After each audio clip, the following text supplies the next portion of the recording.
Prime time ఇక డీటెయిల్స్లోకి వెళితే తెలంగాణలో రైతుల రుణమాఫీపై అధికార కాంగ్రెస్ ప్రతిపక్ష పార్టీల మధ్య మాటల యుద్ధం కొనసాగుతోంది. ఇచ్చిన మాట ప్రకారం రుణాలు మాఫీ చేశామని ఓవైపు సర్కారు చెబుతుండగా పూర్తి స్థాయిలో మాఫీ జరగలేదని ప్రతిపక్షాలు ప్రభుత్వంపై విమర్శలు ఎక్కుపెడుతున్నాయి.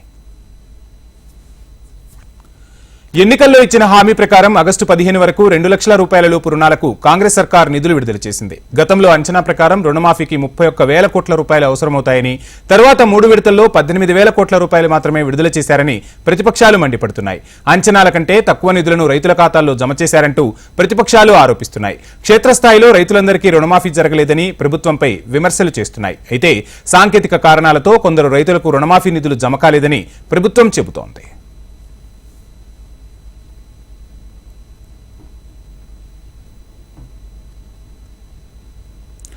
రుణాలు మాఫీ కాకపోవడంతో రైతుల్లో ఆందోళన వ్యక్తమవుతుంది. రుణాలకు సంబంధించిన నగదును ఆయా బ్యాంకుల్లో జమ చేశామని సర్కార్ తెలిపింది. రుణాలు మాఫీ అయ్యాయో లేదో అని తెలుసుకోవడానికి వెళ్లిన రైతులకు బ్యాంక్ అధికారులు షాక్ ఇస్తున్నారు. కొందరు రైతుల ఖాతాల్లో నగదు జమ కాలేదని చెబుతుండటంతో వారు ఆందోళనలో ఉన్నారు. దీంతో పలుమార్లు బ్యాంకుల చుట్టూ తిరుగుతున్నారు రైతన్నలు. మరోవైపు రుణమాఫీ కాని వాళ్లు అగ్రికల్చర్ ఆఫీసర్ను కలవాలంటూ రైతులకు సర్కార్ సూచించింది.